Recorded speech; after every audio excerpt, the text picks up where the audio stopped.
So Charles, it sounds like things have been going pretty well recently.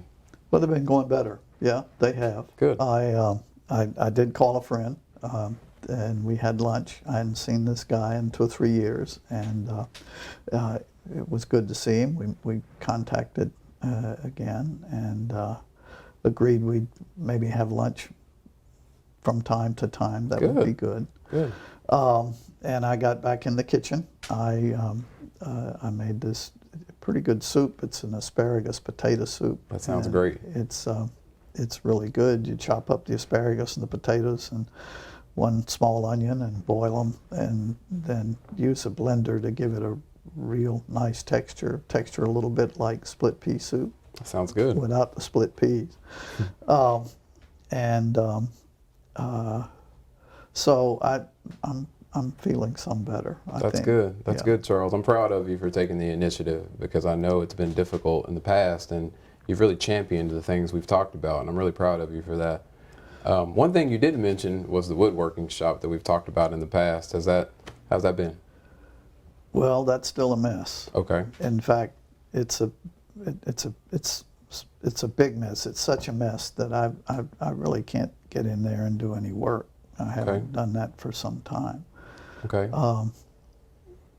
Every surface, I've got 2 workbenches and a bandsaw, and every surface has got tools and scraps of wood and plans, paper plans or instructions, that sort of thing.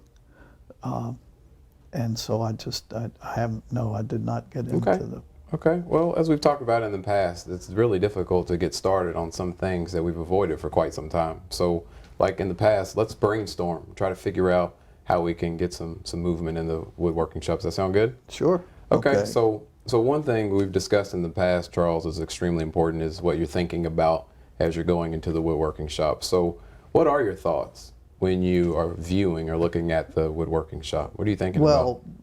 Well, when I stand there, I feel helpless. I mean, it's hopeless, it seems to me, that just to get it back in shape again.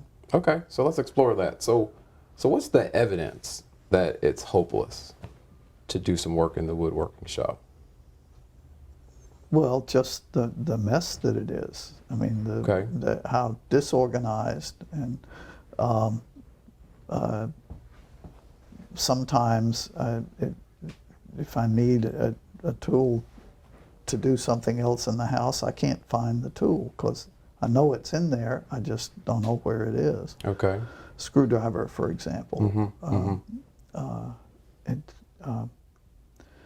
It takes longer to find it than it's worth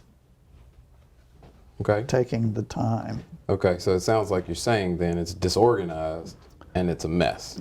Yes. Okay, so how do you feel when you think about the woodworking shop that way? Hopeless. Okay. I think just I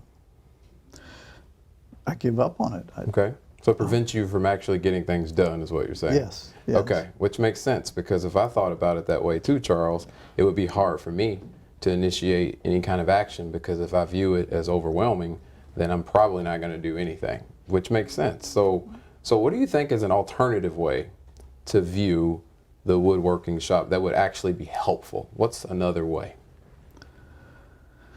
Well, if I could get 1 workbench cleaned off, Okay. I would have some space to work on. Okay, that's a really good start. What would that lead to if you had some space to work on from? Well, I could make some things that I've been thinking about making for some time. I mean, I kind of have the plans in my head. Okay. I've thought about a small medieval catapult for my grandson, and maybe a boomerang made out of really nice laminated wood. That would be cool. And so I could get one or both of those built, perhaps. Okay. And what would that lead to if you got those things built? Would you have to do anything with those things? Well, or- if I built those, I would have to get in the car and drive 4 hours to Okay.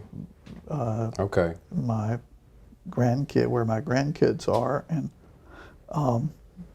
to give them the toys Okay. and show them how it works. I'd have to show them how to throw the boomerang,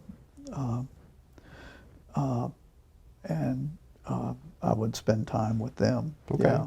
So it sounds like there's a lot of benefit then to clearing out a bench and moving tools, which would lead to you getting things done, especially things that would involve your grandkids. So you'd be able to see them and spend time with them. You'd feel better about going to do that, but you'd also feel better about the woodworking shop in general. Is that basically what you're saying? Yeah, I would. Yeah. Okay. Sure. But as we've talked about in the past, Charles, I know that it still takes steps to get there, right? That wouldn't change overnight. Yeah. So I think one useful strategy is for you and I to work on a step-by-step plan that would get us to the place of you being able to drive 4 hours to see your grandkids. So how about we talk Okay. about the first step, which sounds like would be to just move things off one bench. Does that sound right? Yeah. I'd have to start by moving one thing off of that bench, Okay. which means I'd have to have a place for it to go. Okay. And once I did that, I could move a second thing off. Okay. So that sounds great. Though sometimes when I think about moving one thing off and it has to have a place to go, I feel like maybe I should build something to give it a place to go. And that's another problem. The paper is no problem. I've got a shelf with some woodworking books on it, and I could put the plans and the instructions on the shelf. I could pick one place in the shop where I'm going to put the wood scraps. Okay. So let's talk about that then. Let's sketch out what each day would look like so that we won't feel overwhelmed like we did in the past. So let's talk about each day and how we would sketch out each day. Does that sound good? Sure.